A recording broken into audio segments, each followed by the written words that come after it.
Sabbath. Psalms 105 verse 1 to 4. It says, "Give praise to the Lord, proclaim his name, make known among the nation of what he has done. Sing to him, sing praise to him, tell all of his wonderful acts. Glory in his holy name, let the hearts of those who seek the Lord rejoice. Look to the Lord and his strength, seek his face always." Families and friends, this is our call to worship. Hello, church family. I hope everyone is having a blessed week. And I pray that everyone is doing well and they're staying strong and healthy through this whole epidemic. I'd like to start us off with an opening prayer. We thank you, Lord Heavenly Father, for blessing our church and our families and our youth leader and our youth. We ask that you also please be with us each and every day, and to also help us have a closer relationship with you. And we thank you for blessing our pastor and for blessing our church of Samo Tonga Kapolei. We thank you for this new week that is to come. And we also pray that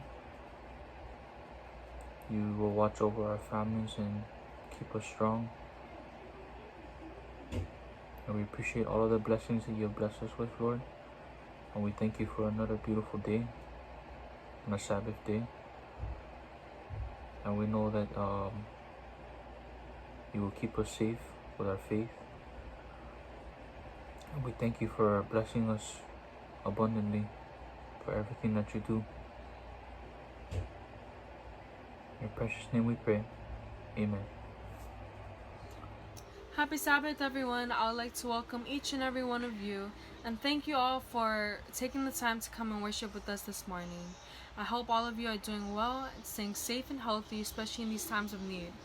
I would especially like to welcome Pastor Mark Tongaloa, who's willing to do our words of encouragement. I hope each and every one of you will learn something new from this encouragement, and I hope the message today will help you in your lives. Have a great Sabbath, and always remember, God is good. Happy Sabbath, church family and friends. At this time, this program has been set aside for tithes and offering. Now, before I say a prayer for today's offering, I will be sharing a passage from 2 Corinthians chapter 9, verse 6 and 7, which says, "But this I say, he which soweth sparingly shall reap also sparingly, and he which soweth bountifully shall reap also bountifully. Every man according as he purposeth in his heart, so let him give not grudgingly or of necessity, for God loveth a cheerful giver." Let us pray. Dear Lord, please accept and bless the generous offerings from our cheerful givers. May they be blessed abundantly for all the gifts given from their purposeful hearts. We love you, Lord, and we thank you immensely for your grace, mercy, and everlasting love. Amen. Thank you, church, and have a happy Sabbath. Enjoy the rest of the program.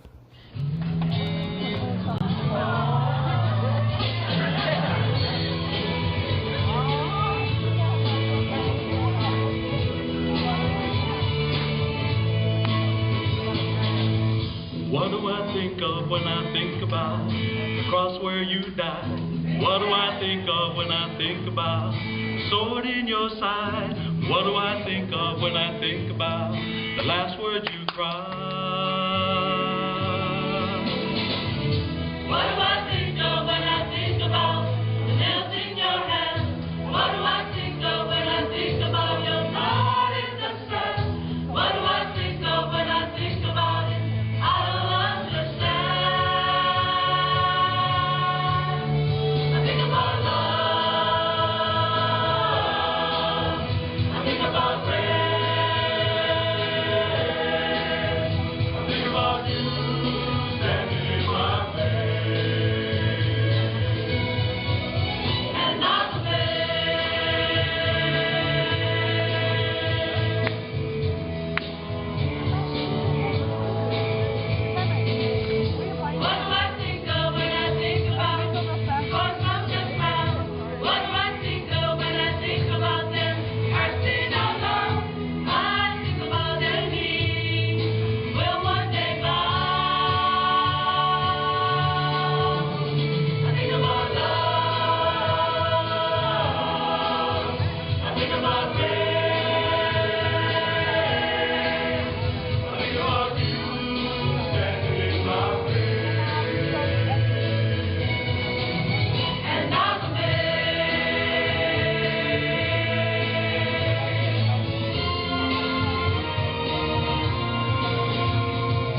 Hello and happy Sabbath to the Samoa and Kapolei SD8 youth. Thank you again to the leaders for allowing me the privilege and the honor to share the spoken word with you all today. It's a blessing for me because I am sharing with my home church. My family and I, and that's where we began our journey. So I am so blessed that I can spend time with you all. And I pray a special blessing, especially the one that God has preserved for you today. So let's do our one part today. Just open up our hearts and allow God to plant that seed. Allow the Holy Spirit to water it and let it grow within us. Amen. Let's stay safe out there. I just want to share this. The cases here in Missouri of COVID-19 are rising. So if you can pray for us, we would appreciate that. I know you are. So let's continue to pray for one another. I've heard the cases in Hawaii also were rising. Just know we're praying for you all too.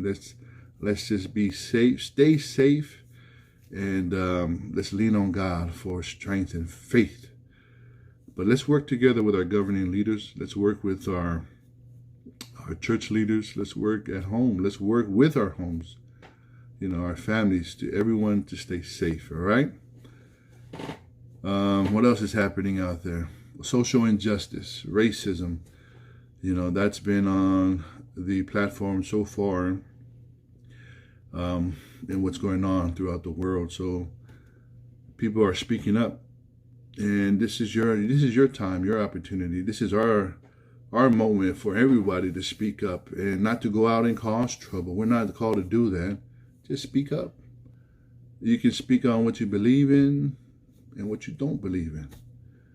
If you stay silent, there's nothing wrong with that as well, but nobody will know what you are standing on. So take any opportunity to speak up, especially when you're speaking up for Jesus. Speak up for him. Come on, man. It reminds me of a story about a young man who was looking out to buy his mom a very unique birthday gift. Every year he buys something very unique, and he just likes to do that for his mom. The year before her last birthday, he bought her a safari trip in Africa. The year before that, he bought her a car. So every year, he's trying to do something unique for his mom. So this year, he's just wondering, what am I going to buy for my mom? So as he's traveling home, he sees a big sign on the side of a pet store. And the big sign is written in bright letters, and it says, very rare and exotic bird available here. Very rare and unique and exotic. He says, okay, maybe that's a sign. I'm going to check that out. So he goes to the pet store, right? And he goes and he talks to the gentleman, and he says, I saw your sign. It says a unique, exotic. What's so unique about this bird? He says, oh, this bird speaks 10 languages. He says, 10 languages? He says, oh yeah, very rare. Matter of fact, this is the only bird in this entire world that does that. And we only have one left. And he says, wow, that is amazing. You know what? I'll get it. So he purchases that bird. He buys the bird and he ships it out to his mom. And he says, oh, she's going to love it. The day of her birthday comes, he waits for her call. He's just waiting for her mom to call to kind of share about his gift. And he can talk about, her birthday and so forth, how she's doing. But you know what? She hasn't called. And now it's in the mid-afternoon. He's wondering, she still hasn't called. So he goes and calls her. And she answers. And he says, hello, Mom. I just called and say happy birthday. She says, thank you, son. He says, Mom, did you get my gift that I sent you? She goes, oh, yeah, I got your gift. Thank you so much, son. That gift was amazing. And, the son is he's already smiling. And he said, oh, yeah, you like it? She said, oh, yeah, I loved it. I ate the whole thing. He said, you ate the whole thing? What are you talking about? Oh, the bird you gave me. Oh, it was so delicious, son. And he was just tripping out. And he said, Mom, you ate the bird? She goes, oh, yes, thank you, son. You know what kind of bird that was? That's a very unique, a rare, exotic bird. And she goes, what was unique about it? That bird speaks 10 languages, Mom. And you ate them. The bird speaks 10 languages. Well, the bird should have spoke up when I put him in the pot. I hope everybody's laughing. It's so hard. I don't even know if you're laughing or not. But the point is this. We better speak up, even when we're in the boiling pot. That's probably the time you want to speak up. So let's listen to the spoken word today as we get into it. Before that, let's pray. Father in heaven, thank you for this moment, Lord, we get to spend with you in worship. Thank you for the Samoan Kapolei SD youth, Lord, and their commitment into worship. It is my prayer, dear Lord, you will rain down that special blessing you have preserved for them. And they to receive it, apply it to their life, and share it with others. Father, we love you. Find us in your care as we surrender our will to thee. I pray this in the name of your Son, Jesus Christ. Amen. If you have your Bibles, turn with me to the book of Acts, chapter 20. The book of Acts, chapter 20. I'm going to start reading from verse 7, and you can follow along. Just a few verses here in Acts, chapter 20, verse 7. And the story reads, Now on the first day of the week, when the disciples came together to break bread, Paul, ready to depart the next day, spoke to them and continued his message until midnight.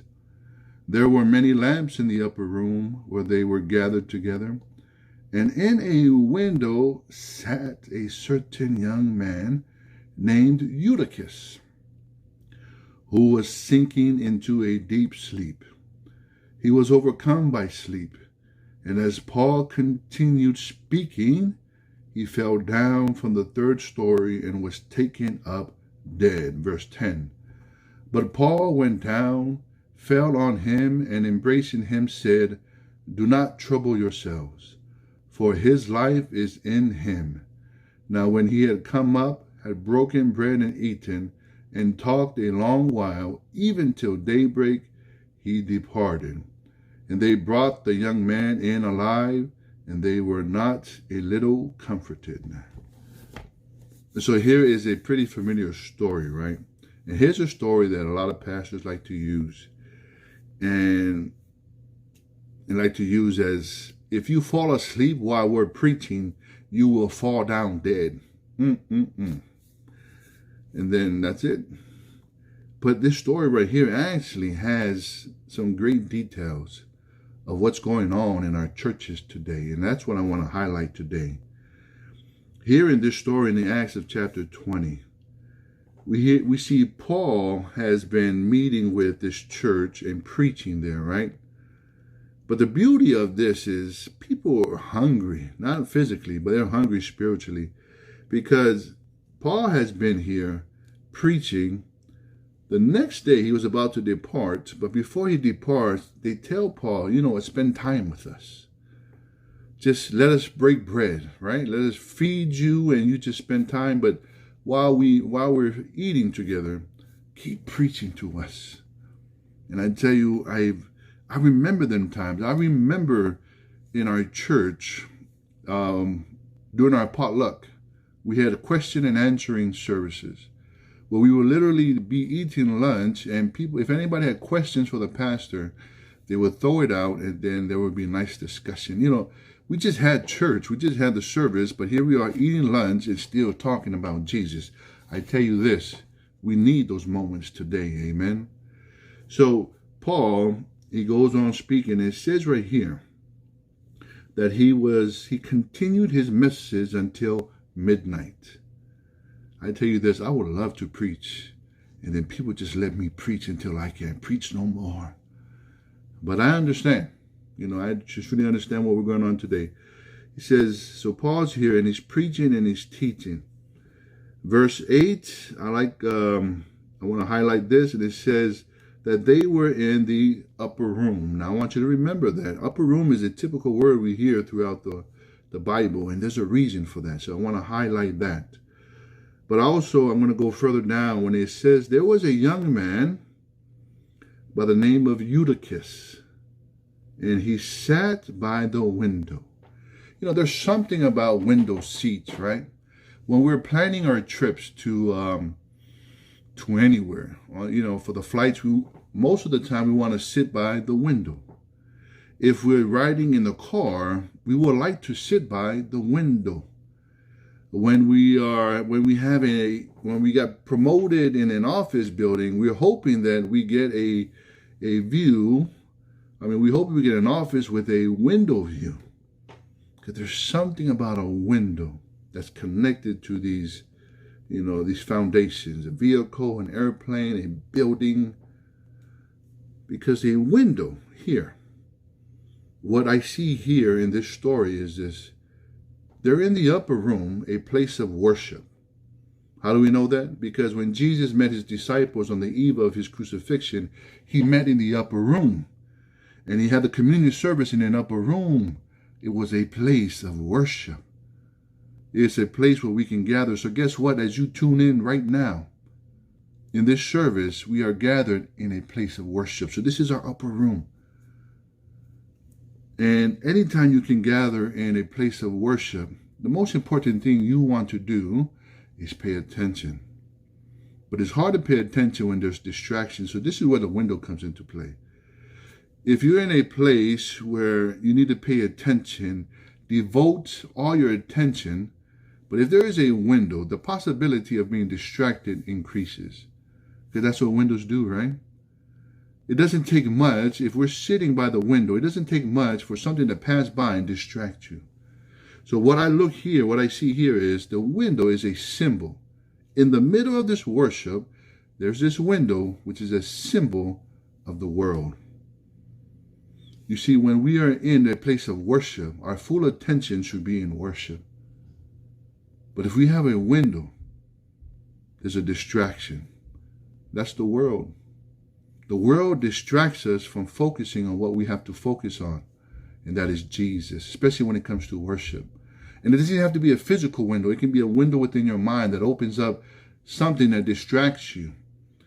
So here this young man was. So I say, this is another important part. He's a young man. The Bible highlights it's a young man.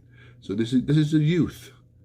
And most of our youth today are easily distracted, are easily sitting by the window when it comes to worship. Somebody right now is in our worship, but their window is open, and now they're just looking out into the world.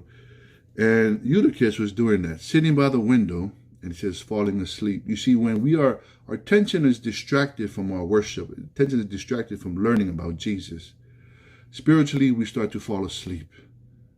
And it says Eutychus fell out the window. So that means he was sitting by the window, and the only way he can fall out is, that means he was either leaning close to the window, or he was half out the window and half inside. It's a window that didn't have glass at that time, so he might have straddled the wall at that time, and maybe half was outside and half was inside. Well, that, young people, is what a lot of our young people are going through. Half of yourself is out in the world, and half of you are in the church. And what happens is there is a struggle. Well, here, there is a struggle for your spiritual life. And it looks like the world won because he fell out the window. That means he fell out into the world. And when you are in the world and you're no longer in the faith, death. It says right here, when he fell out the window, he fell into a deep sleep, fell out the window, and he fell down dead. And then people who were there were emotionally distraught, and they couldn't believe. It was Paul that went down, and he fell on him and embracing him, and he prayed over him. And the way he prayed over him, he put his whole body, just like Elijah and the widow's son. Guess what? Elijah and the widow's son and the widow, guess where they were? They were in the upper room. If you read that story, it says they were in the upper room. That means they were in worship, learning this. The boy died. The way Elijah brought him back to life, he would spread his arms over him and pray over him. And that's what Paul went down. He said, and he says, don't trouble yourself. He's still alive. Paul's letting them know there's an opportunity for this young man to come back into the faith. There's an opportunity for the youth and the young adults to come back into the faith, even though they're out in the world. But we got to do our part. And that part is to pray. That's why Paul, as he laid out, it's a symbol. It's a symbol of laying out your life for one another. And Paul was doing that, laying out his life for this young man. We have to lay down our life for our young people. Your parents are doing it. Your church leaders are doing it. We are concerned about our young people who are falling down dead. Right after Paul does that, he goes back in and he continues to preach and teach and pray all the way until the morning. My question is this for all churches out there: are we doing enough to praying and being there for our young people? Are we going out there just like Paul? He made it clear. He went out there in the world to pray over these young people. Are we going out there to reach our young people, to bring them back into church? Here in the upper room, every time you worship, you're in the upper room. Take an opportunity to pay attention to what God has for you. Stay away from the windows. That's why churches, they have stained glass windows. And people say, oh, stained glass windows are beautiful. You know what? That's a method. That's a technique to put that together so you don't see the outside of the church. You don't see people walking by. You don't see people doing something that would distract you. You know, I remember when a Couple A church, when we were in White Powell at Arakawas, remember that building? There was no windows. We decided to build windows. I remember I was part of that moment. I remember Pastor Siosi, he was very excited about that. I remember he broke down one of the walls and the brick fell on his foot and broke his foot. Oh yeah, we were serious back then. So we built the windows. Remember at Arakawa, at that building? But that window leads to the parking lot. So when we're in the middle of service, if somebody comes late, it was real easy to get distracted because now you can see, oh, look so-and-so. Only now they come to church? You know, that's why churches try not to have windows. If they do have windows, it'll be stained glass because of distraction. But that's how it needs to be in your spiritual walk. If you have a window that leads you to the world, put a stain on it. Put the blood of Jesus and let the blood of Jesus stain that window mentally in your mind, that you don't see the outside world, but you see Jesus' blood and how he died for you. And guess what happened? They brought the young boy or the young man back alive, and they were comforted. That was verse 12.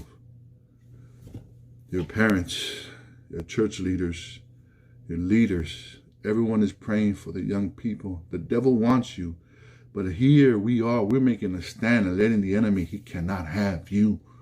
He cannot have you because you belong to the King of Kings and the Lord of Lords.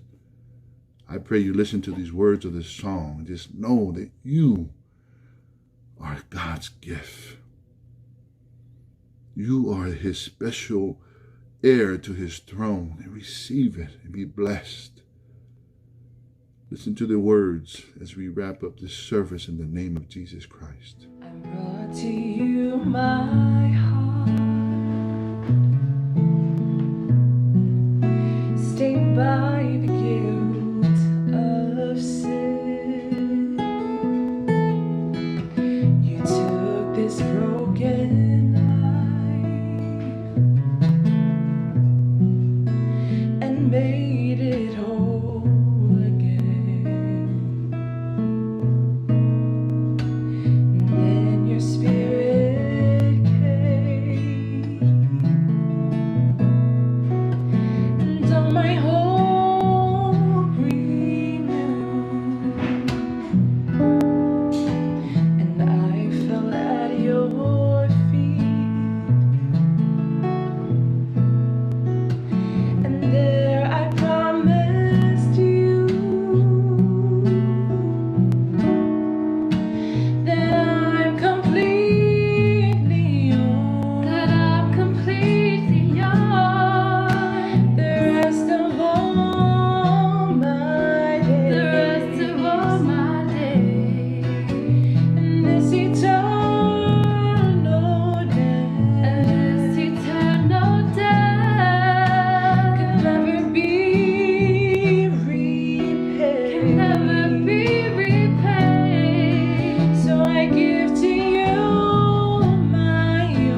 Let's pray.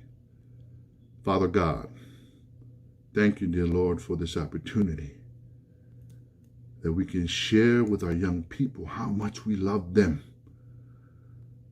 And there is going to be distractions of the world, Lord, that's going to try to pull them out, even ourselves as well. But let us be focused on staying all in. Let us not be half in the world, half in the church. Let us be all in the church. Let us pray over our young people. And if we have to, Lord, send us out there to pray over them and bring them back alive. Thank you again, Lord, for your love, your mercy, and grace. I pray a blessing upon all the young people. I pray a blessing upon all the believers and non-believers. Father, bind us in your loving care as we surrender our heart, our will to thee. I pray this in the namesake of your Son, Jesus Christ. Amen. Thank you again for allowing me the privilege to share the spoken word. When you get a chance, when everything clears up, come visit us in Missouri, because you know we always come back home. But come to Missouri. Let's live in misery. Amen and amen. Take care and God bless.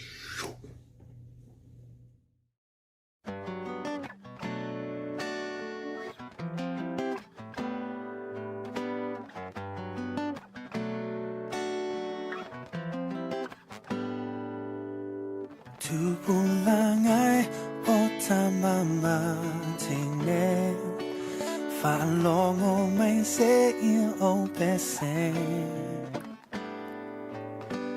올레페 아우 오테핀타 우아투 엘로파 예수 모오에마우 두부랑알 오사모알로 와주누 Oh my tacho, oh my ilajubu, oh ilava, tacho timbawaleola, acha malesa olotonga. Oh my, tacho galuva tasi, uabubu.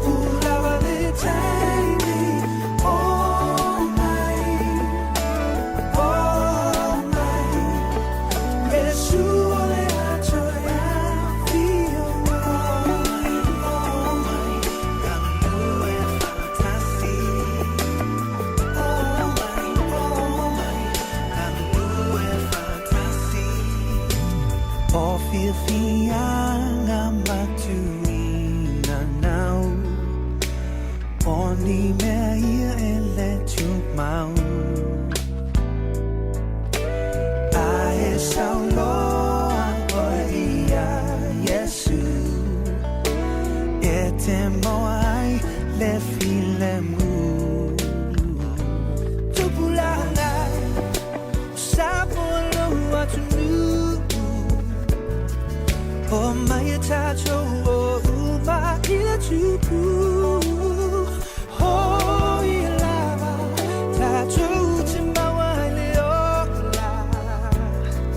Acha malesa olochona. Oh my,